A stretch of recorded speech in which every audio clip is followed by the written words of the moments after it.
اور ہمارے امام میں اور دوسروں کے امام میں فرق ہے. میں نے ابھی آپ کی خدمت میں کہا کہ اہل سنت بڑے عالم دین کون؟ امام فخر الدین رازی فرماتے ہیں. وہ بھی اپنے عالم کو امام کہتے ہیں اور ہم بھی اپنے امام کو امام کہتے ہیں. تو فرق کیا ہوا؟ فرق یہ ہے کہ بعض ایسے امام ہوتے ہیں کہ جو محدود ہوتے ہیں کسی علم کے ساتھ، جو محدود ہوتے ہیں کسی کام کے ساتھ.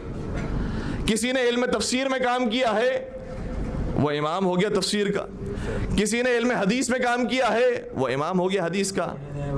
جیسے امام بخاری ہیں، امام مسلم ہیں، انہوں نے علم حدیث میں کام کیا ہے. کسی نے تاریخ میں کام کیا، وہ تاریخ کا امام ہو گیا جیسے امام طبری.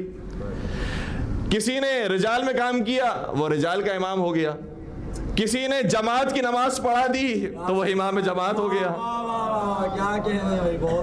تو امام بننے کے لیے کوئی خاص کرائٹیریا نہیں ہے. کسی نے کوئی علمی کام کر دیا وہ بھی امام، کسی نے کوئی عملی کام کر دیا وہ بھی امام. لیکن ہمارا امام اور ہے، تمہارا امام اور ہے. تمہارا امام وہ ہے جو کسی ایک فن کا ادھورا ماہر ہوتا ہے، ہمارا امام وہ ہے جو ہر علم کا پورا ماہر ہوتا ہے.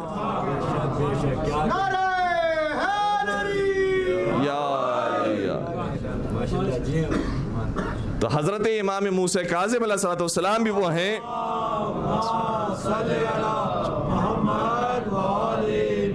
کہ جو اپنے زمانے کے سب سے بڑے عالم دین ہیں، اور اس کی گواہی بہت سارے واقعہ سے ہوتی ہے. مہدی عباسی امام کے زمانے میں حکمران ہیں اور منصور کا یہ بیٹا ہے. منصور کے بعد مہدی، مہدی کے بعد ہادی، ہادی کے بعد ہارون. منصور باپ، مہدی بیٹا، مہدی کا بیٹا ہے ہادی اور ہادی کا بھائی ہے ہارون. اور اس کے بعد سلسلہ آگے بڑھتا ہے، امین اور مامون اور آگے سلسلہ.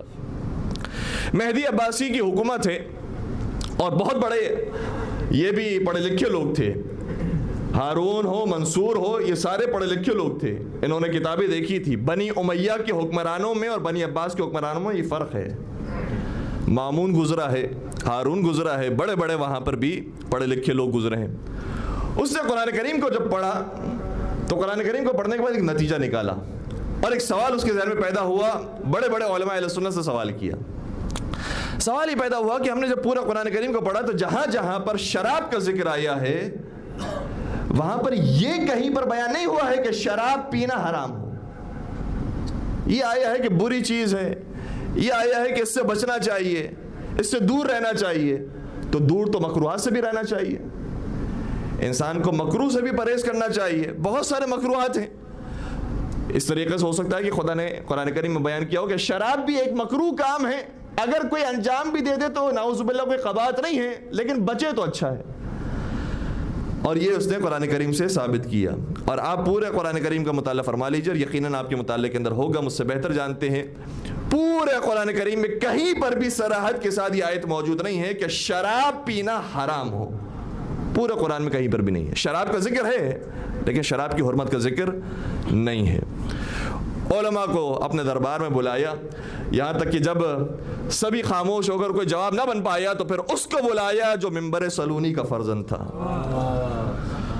اور جب وہ آئے ہیں تو بڑے گھمنڈ کے ساتھ یہ کہہ رہا تھا کہ آپ کے رسول کا، آپ کے نانا کا قرآن ہے، اس کے اندر بتائیے کہ کہاں لکھا ہے کہ شراب پینا حرام ہے.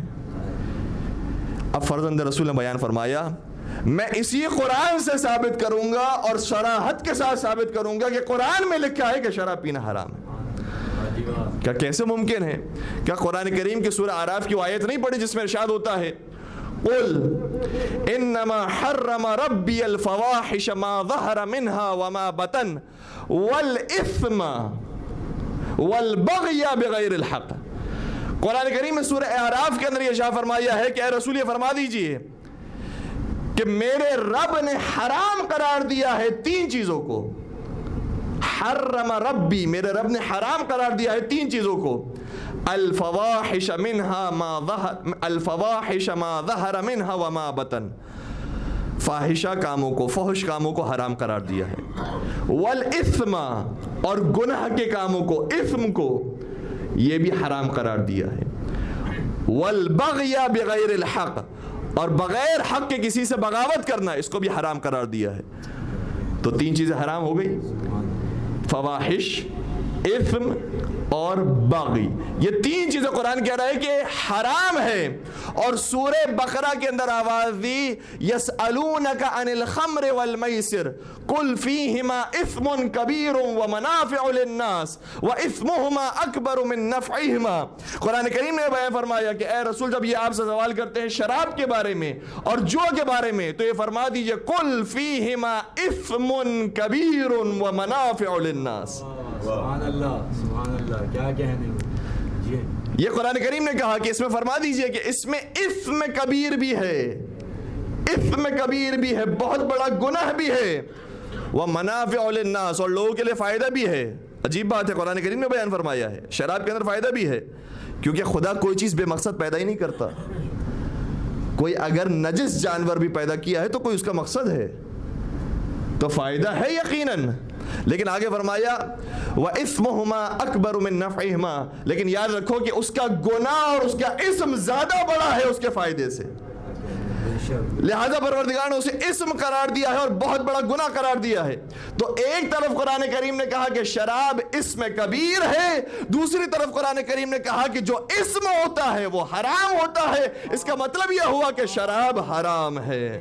سبحان اللہ, واہ واہ واہ. درود پڑھ دیجئے گا محمد و آل محمد پر.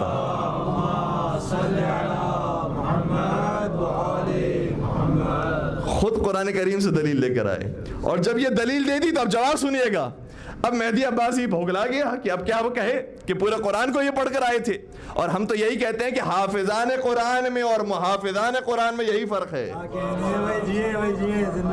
قرآن پڑھ لینا کافی نہیں ہے, قرآن یاد کر لینا کافی نہیں ہے, قرآن سنا دینا کافی نہیں ہے, قرآن کو اپنے وجود کا حصہ بنا لینا یہ ضروری ہے. لہذا یہ ہستیاں وہ ہیں کہ جنہوں نے قرآن کی صحیح تفسیر پیش کی ہے. جب یہ جواب دیا تو مہدی عباسی کہتا ہے کہ ہاں ہم خاندان رسول وہ ہیں کہ جو ویسے ہی اتنا علم رکھنے والے ہوتے ہیں, کیونکہ اس کا تعلق بھی بنی عباس سے ہے, خاندان رسول سے تعلق ہے. رسول کے چچا ہیں عباس اور عباس کی نسل سے ہیں بنی عباس.